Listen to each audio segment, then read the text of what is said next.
Hey gang, AV here, and this is my review for the Marauders Task Force World War II British Army officer. Here he is. Let's take a quick look at his sculpt and detail while I have him equipped here. As I've said in previous videos, he has a lot of gear. It is possible to load them out with all of the gear that they come with, just about. But sometimes less is more. The point is that you have the option to do so because these are of modular design, so that you can build them up however you like, which I really appreciate. Let's have a look at his accessories that I do not currently have on him. We'll start with his helmet, because that is a topic of concern for me. The helmet is very nicely detailed. It's very accurate for the British Army at the time. The chin strap, as you can see, is pretty shallow and pretty close to the brim there.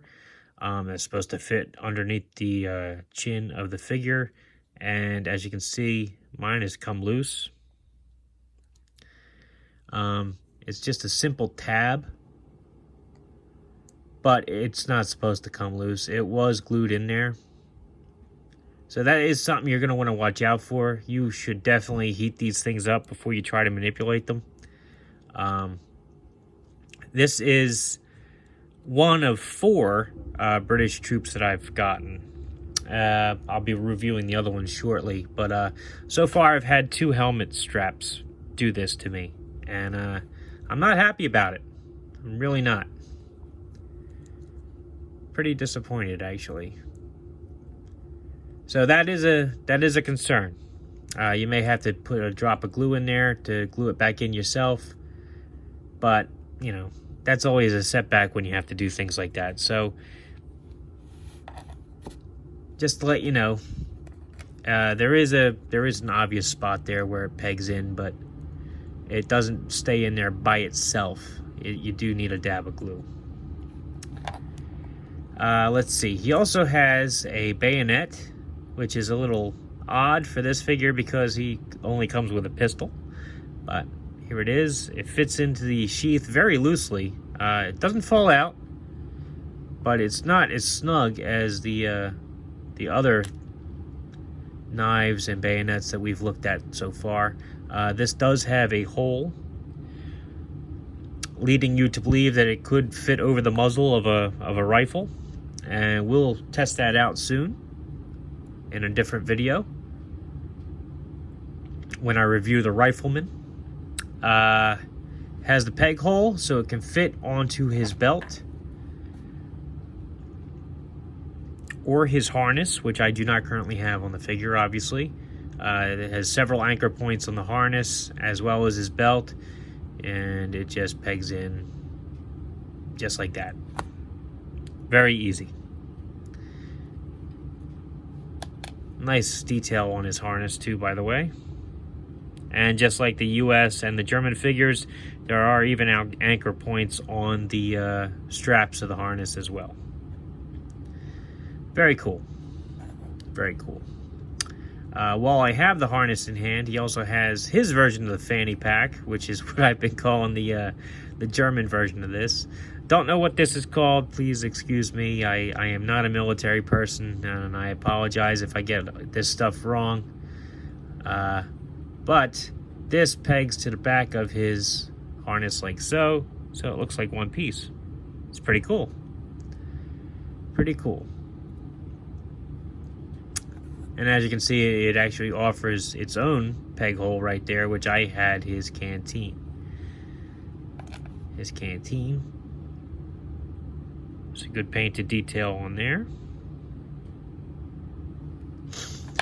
Here's his backpack, which I have 2 pouches attached to. We'll look at them in a second. The backpack itself has some nice detail and 3 anchor points for accessories.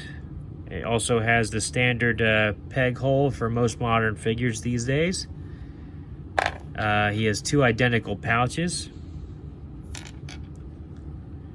with just the button painted out with painted detail. The rest is just molded.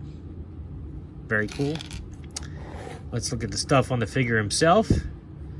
He has his hat.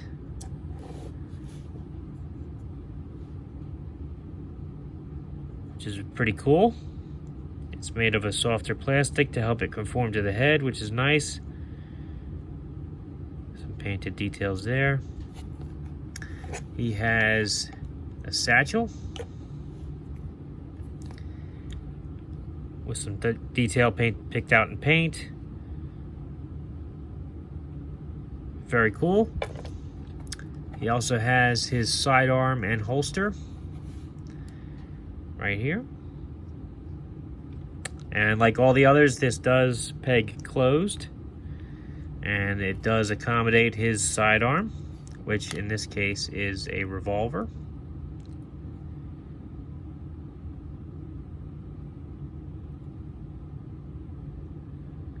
Very, very nice.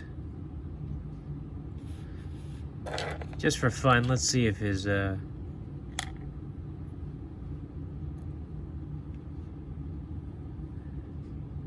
it won't fit on there because of the sight, but that would have been kind of comical, huh? All right, let's put this back in here before I lose it. Oh yeah, while I have it out though, let's make sure he can hold the thing, huh? So, it does fit in his hand. His trigger finger is a little bit more malleable than the rest of his hand, so you can actually get it into the trigger guard like so. Very cool. Get that out of there.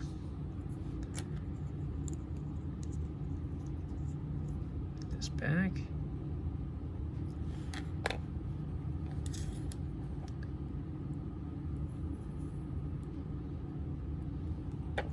And last but not least, he has a figure stand. All right, let's do his articulation. Head's on a ball joint. Does a full 360. Can tilt from side to side like so. Can kind of look up and down, but not really. Arms can do a full 360. They're hinged so they can go out. He has a molded on elbow, preventing his actual elbow joint from rotating full 360, but it can get around there somehow. 90-degree bend at the elbow.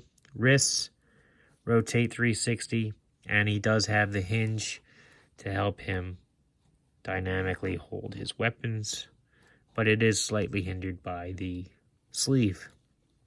He has a ball joint at the waist, enabling him a decent range of motion. It's also where you pop the figure apart to put his belt on or his harness, whichever you prefer. His legs can do the splits almost completely because he doesn't have the long coat on like the other figures. He can do the can pretty well too. He's got a double jointed knee, enabling him to bend it.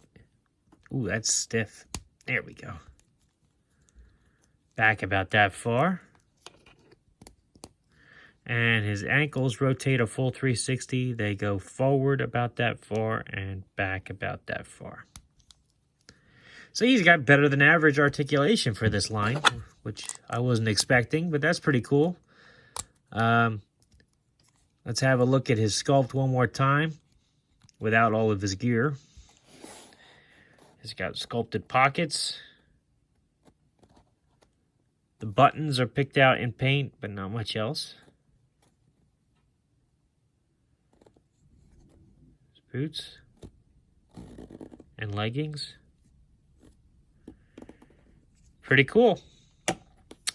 That may or may not be his official head sculpt. I don't know if there is an official head sculpt for this line. They just made a whole bunch of different likenesses. And depending on who puts your figure together, you may get a different likeness. That's one of the advantages or drawbacks, depending on how you look at it, to having a modular figure line. It doesn't bother me at all. But anyhow, this is let's do size comparison. Him and General Patton, which don't look too far off. Huh? Oh well, now they do. He was a little slouched. General Patton's one of the shorter figures. Same with the Indiana Jones German Trooper. Still noticeably shorter than the rest of the figures in this line, which is unfortunate. Modern era G.I. Joe. Pretty close. Golden Age Captain America from Marvel Universe line. Pretty close. Matt Smith version of Doctor Who. Way off. Unfortunately, he won't be teaming up with the British troops anytime soon. And Boss Fight Studios Vitruvian Hacks Knight of Asperity. Good size comparison there. All in all, not a bad figure. I just wish his helmet was a little bit sturdier. I have the gear on the other figures in the line, which you'll see in a future video. All in all, I like the figure. I'm just a little bummed out that I broke one of the accessories already. That kind of stinks. But anyhow, this has been AV. This has been my review of the World War II German Army officer from Marauders Task Force. If you like this video, check out my channel. If you like what you see there, then please subscribe. As always, thanks for watching.